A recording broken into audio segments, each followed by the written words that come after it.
Okay, I know last video I said I was going to show how song lyrics from different bands relate to Deltarune, but after I made the script I realized how kind of bad the idea was for the video, so I decided to just scrap it and start from fresh. Also, side note to anyone who wants to make videos, never promise anything unless it's already been made or unless the wheels are well set in motion for it. So, that being said, we're going to go on to my new video, Deltarune Theories. I would say that as a fan of the rune, me and many others indulge in theories about the game. It's a great way to stay involved with the game, especially with updates happening once in an entire lifetime. After seeing many incredible theories, I've decided to throw my hat into the ring and present my theories about the game. I will say that if any of these theories have been presented by someone before, I seriously do not know of it. I came up with these theories all on my own like a big boy, so without any further intrusions, we shall start with the first theory, the 1225 theory. Now, I guess this isn't really much a theory, more of like a general idea, but what my 1225 theory is that the numbers aren't representative of a calendar date, but they're rather a numeric representation of deaths, which is Noelle's missing sister. Now, it's very obvious, but I haven't seen anyone really fully discuss this before, so let me further explain. Think about Dessa's government name, December Holiday. Now, when is there a holiday in December? The 25th. And how is it represented on a calendar? Well, 12/25. And I will go further and say that whenever the numbers are shown in the game, it means that it is directly tied to December herself. Remember the guitar? Perhaps it's not the code to the shelter, but it's rather December just writing her name into her guitar in a different way. And perhaps she had a habit of writing 1225 instead of her full name. Since the code 1225 leads the Fun Gang to the cold wintry area with Tenna and eventually the night, it could be a pretty big piece of evidence towards the night being December, although personally I think the night is Carol. And when it comes to the gotcha pawn machine after inserting 1225 points, that area is also obviously linked to December. You know, what with the song being Lost Girl and the small black triangle being a guitar pick. And now this might be a stretch, but maybe Chris will lose their hand trying to save December, just because obviously in that area it's called Lost Girl, and Chris tries to grab onto the guitar pick, but then it seems like as if they lost their hand. So, I don't know. What do you think? For my next theory, it is the out-of-bounds theory. In general, I think that through the hidden dialogue in the game code, and the fact that we see Friend in the out-of-bounds area in the Spamton basement, I think that Des is trapped in the black out-of-bounds area in the game. Now let's take a gander at said dialogue. Where am I? Hello? Anyone? Is anybody out there? Someone, anyone, can you hear me? It's dark. It's so dark here. Someone, anyone, if you can hear me, say something, please. Now obviously, if you were trapped in a black void, you wouldn't know where you were either. No one can hear me, can they? I guess not.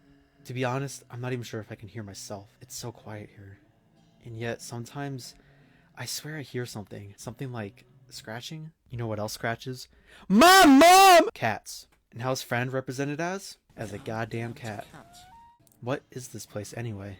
How did I get here? As if I hadn't already asked that question a billion times. I always did have that nightmare. Walking into the darkness, with the light shining from the doorway, and the door slams behind me, and everything goes black. Is this that nightmare? Or is everything else just a dream? This dialogue further shows the theme of black and the Dunkelheit. I'm starting to lose track of the time. Has it been days? Hours? If someone told me it's been years, I might believe them. Before, the sun came up, and so many wonderful things happened that made time meaningful. Things like breakfast or late night TV. In this place, I don't eat or drink anymore. I can't tell if I'm awake or dreaming. I can't even tell if I'm dead or alive. It's just nothing but pitch black silence. Except for the noise. The scratching noise I sometimes hear. This sounds crazy, but even though no one can hear me, when I hear that noise, I feel like someone's listening. Anyone, if you're there, thank you. Even more discussion of the darkness and the scratching. So now, is she out of bounds in terms of the whole game, with the light and the dark world, or just the dark world? Personally, I say the dark world, and I'm basing that on the fact that the dialogue talks about, walking into the darkness from the light doorway, and the instance that we see Friend lurking outside. What do you two think?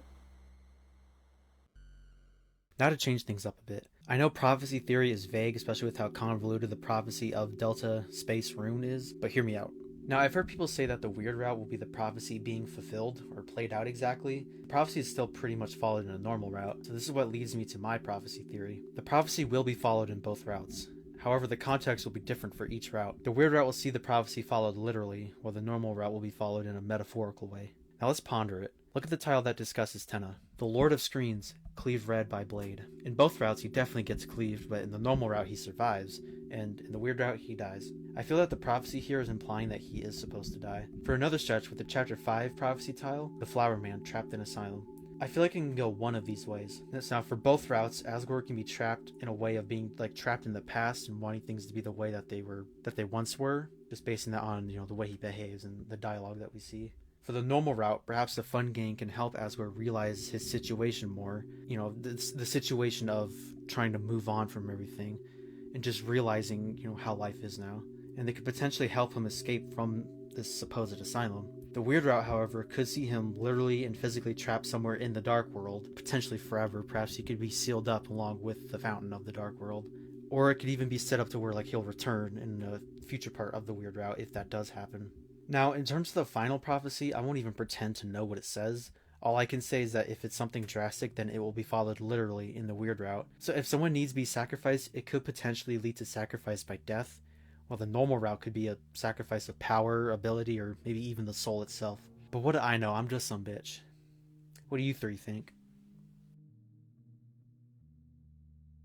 This theory is one that will be a bit hard to explain, so I'll try my damnedest. In short, what the vessel theory is that I think the vessel could show up in both routes, but in different ways. In terms of the normal route, the soul lets Chris do their own thing from time to time. It doesn't have complete full control over literally everything Chris does. With this, I think Gaster will be like, damn son, you're letting this vessel practically do its own thing. Time for plan B, which will be the vessel. And I think that it will either replace Chris or try to replace Chris, as there must be a reason why it looks so similar to Chris, minus the bald head.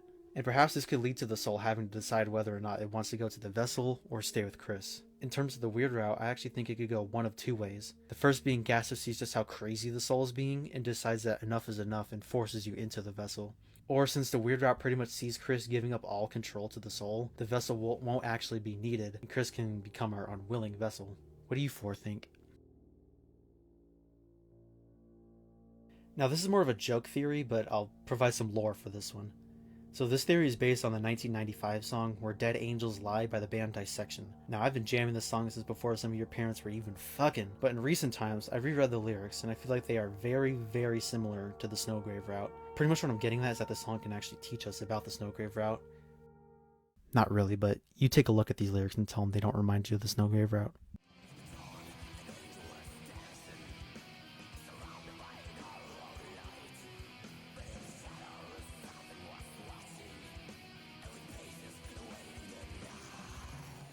The innocent Noelle, who is depicted as an angel in the Dark World, the something awaiting the night could be the soul, awaiting the Dark World in Chapter 2 so that it can eventually start the Snowgrave route.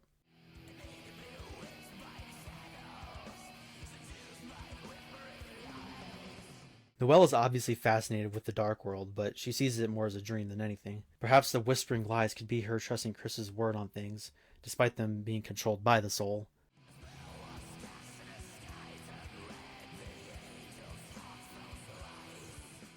The spell being Snowgrave, but the sky turning red could be how when the ring is put onto Noelle, a majority of the screen does become red.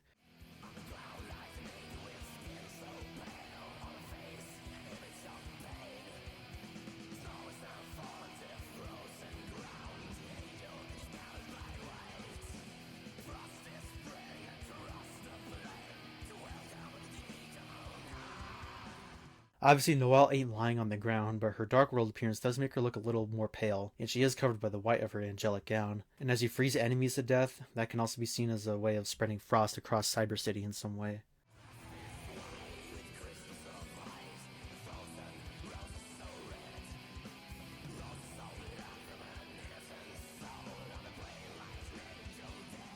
Now, although the Wilting Rose was removed from the game, it still represents the death of her innocence through being taken over by the ring and the soul, but perhaps the last line implies something about Noelle's fate.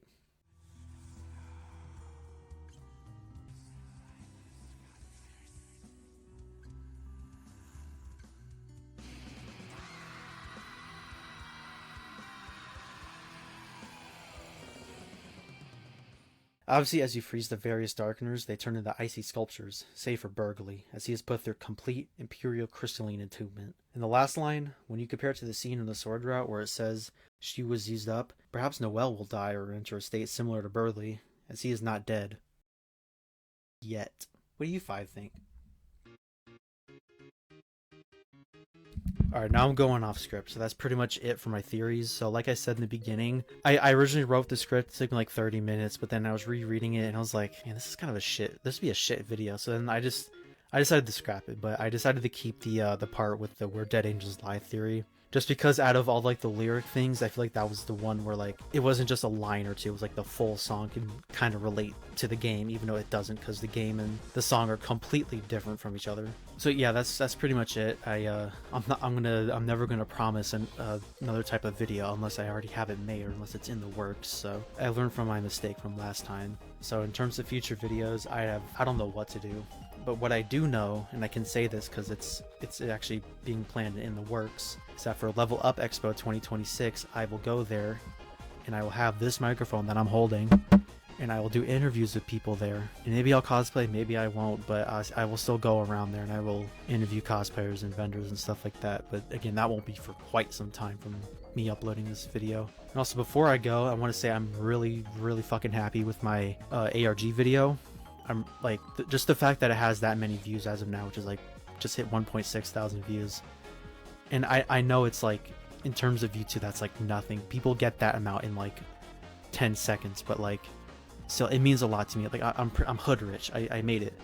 I got a video that got over 1,000 views, and like I was really hoping that it would blow up that way, and it did. So again, if you've watched that, I thank you a million times over. So will this video be a hit? I don't know. So yeah, if you made it this far, thank you.